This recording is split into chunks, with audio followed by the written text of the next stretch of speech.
Today's video is going to allow you to work on your most prominent Parkinson's symptom, other than tremor. I can't help you with tremor with exercise, I'm sorry. But what you're going to be able to do is have your symptom, and there will be 2 exercises for you to really concentrate on, and you'll go back and forth between those. I'll let you know in the video how many to do, but total throughout the day I would like you to do 5 sets of these sequences with at least an hour in between each one. Go for 2 to 3 days, and hopefully by the end of the 3rd day, these things that had been voluntary or that you had to think about doing will be coming more toward involuntary, and that you will just have a more automatic response. My father would be able to just hop right off of the sofa and answer the phone. He'd been doing it for years and years and years. That was an involuntary response. But if he simply wanted to get up and go into the kitchen, that meant he had to think. And if he had to think, he was stuck right there in the chair. That was a voluntary action. So you can see where we're going with this. We're going to try and make you very, very good at moving at your particular problem. After you're getting better, theoretically you will be getting better, so after you're getting better with that particular symptom, you may wish to try your secondary symptom. But don't forget about your primary symptom. Be sure and do at least 1 time a day, do the sequence for yourself, and then go ahead and start with your secondary sequence. Okay, let's get started. Our combination is going to be a combination of strength exercise and a balance exercise. You're going to want to be near something to put your hand on.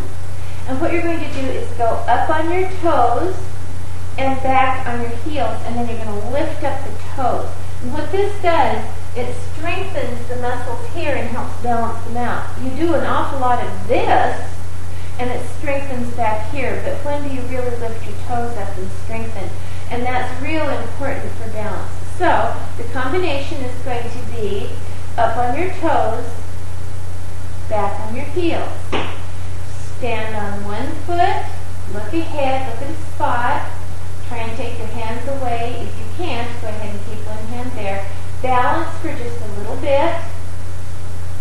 Stand on the other foot. Balance a little bit. Try and go between 4 and 10 seconds. And then up on the toes, back on the heels. Balance. Balance. And you're going to do each set, and that's the up on the toe, back on the heel, one foot, the other foot. You're going to do that 2 to 4 times. Okay, now we have a moving balance that you can practice in a segment as well. And that's going to be as if you're standing here in a box, and you touch out, touch out, touch out, touch out in the diagonal with your foot. And then the strength exercise is going to simply be to just get a squat and come up. So kick, kick, kick, kick, and down and back up. So you can do both of those segments if you would like 2 to 4 times as you're doing these throughout your day. This next one is for what's called the head forward posture. And if you have seen it or you haven't, you will know what that is. And that's, I'm going to stand sideways here. It happens that the head begins to come forward like this, not round-shouldered, but the neck itself has the chin kind of dropping forward, and it's the neck that has come forward. And this seems to be particularly common with people with Parkinson's, and I'm not certain whether it's because everybody's afraid of falling, so they have their head forward all the time, or whether it's something else having to do with Parkinson's. But my father had that, and we had to work on it. So your 2 exercises here are going to be, the first one for posture is crack a walnut between your shoulder blades. It's my very favorite exercise for posture, and it's so easy. Just think there's a walnut back there, and you go crack, And that's all there is to it. But look what happens when I do that. If my shoulders are even forward the littlest bit, I crack, and I'm immediately upright. So now the rest of the exercise will be, and I'm going to turn kind of sideways to you. Pull your chin back in, and while you're pulled back, turn to one side and go back to center, relax. Pull your chin in, turn to the other side, go back to center, relax. So it's crack, tuck, turn, come to center and relax your shoulders, tuck, turn, back to center, and relax. Do that. We just did 2 segments, and so you'll want to do 2 to 4 segments the 5 times a day. Bradykinesia it plagued my father just terribly because my father had been a coach, a football player, very quick, very snappy, man's man. And here came along this bradykinesia, which is slow moving. You can help overcome the bradykinesia for short periods of time after doing quick exercises. It doesn't last a long time. You have to start your day with some quick exercises. And for the rest of the day, you may find yourself moving a little bit more comfortably. He certainly did. My first exercise in the 2 series here is going to be kicking at the yappy dog. You have the yappy dog down here. Next to something to hang on to so that you are good and stable and you can do this quite quickly.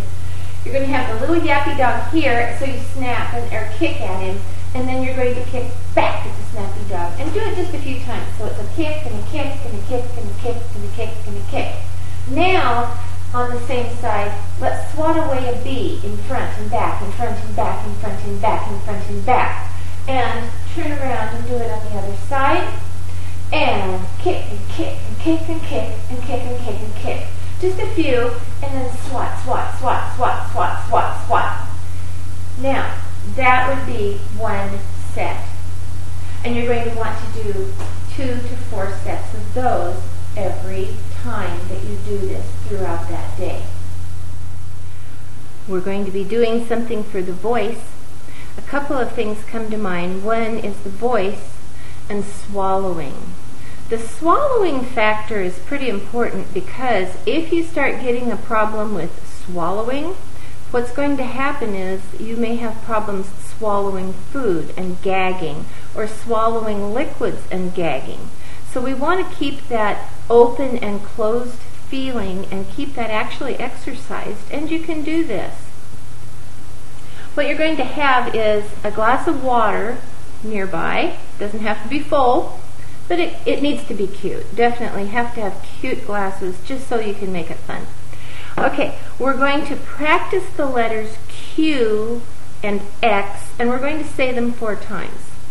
Q, X, Q, X, Q, X, Q, X.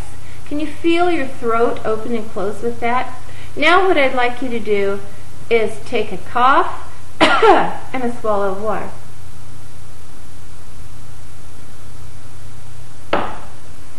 Do it again. Q, X, Q, X, Q, X, Q, X, and a swallow of water. Do this exercise sequence 4, maybe 5 times. Now we're going to go into a voice projection thing. With both of these exercises, you need to be sitting forward on your chair and having some pretty good posture, because if you're forward and you're doing this, your lungs are all crunched down and you can't take a deep breath. So for projection, which is going to work better if I go, and then I talk to you, or, and then I talk to you.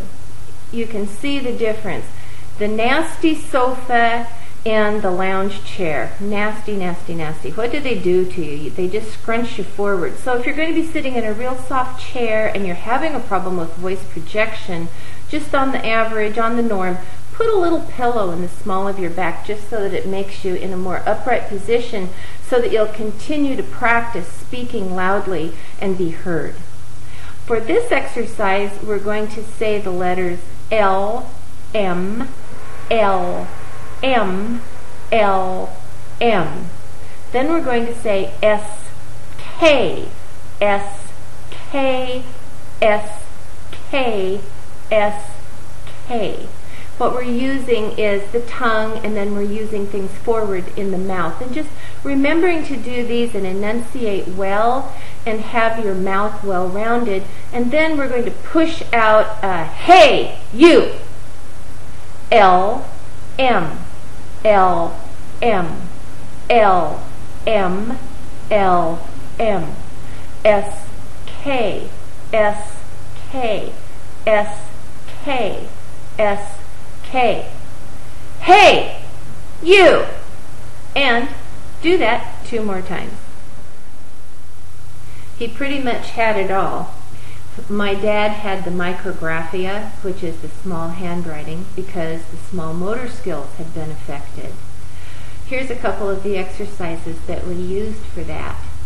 This also can work for the cupped hands, the dystonic hands. I really like this one. You make your hands as open as possible, big and wide. Now, try and make a cat claw. Don't cat claw like this from here. Try and cat claw from just the upper part of your fingers. Try and make a cat claw, then open wide. Now make a goose head. See how that looks kind of like a goose head? By bringing the tips of all the fingers and the thumb together. Then open wide. And do this a few times. Cat claw, open. Goose head, open. Cat claw, open. Goose head, open.